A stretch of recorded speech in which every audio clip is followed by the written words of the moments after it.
In this video, we will explain how to install and operate the high-intensity LED searchlight for DJI Mavic Air 3 and Air 3S, both with the Skyhook Plus device and as a standalone unit. To begin, slide the rear mounting arms of the searchlight over the rear section of the drone.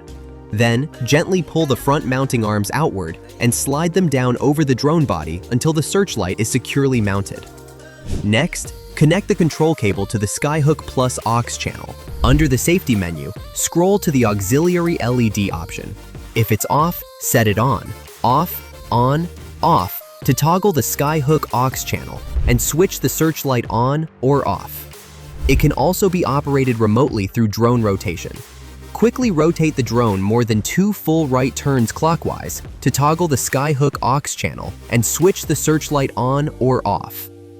To manually turn the searchlight on, press the Skyhook Plus function button 4 times. To turn it off, press the function button 4 times again.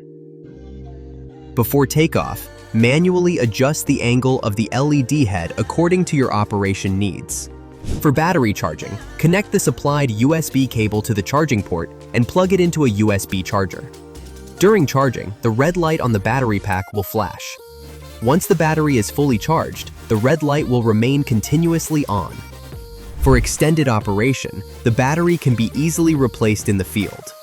To replace the battery, adjust the LED head downward, then gently pull the battery cover forward and upward. Always use a certified rechargeable battery and make sure the polarity is correct before closing the cover. To remove the searchlight, carefully disconnect it from the Skyhook Plus aux channel. Then gently pull the front mounting arms outward and lift the searchlight off the drone. The searchlight can also be used in standalone mode without the Skyhook Plus device, but with no remote control option. To do this, connect the control cable directly to the port on the battery pack to turn it on. Always make sure all connections are secure before flight.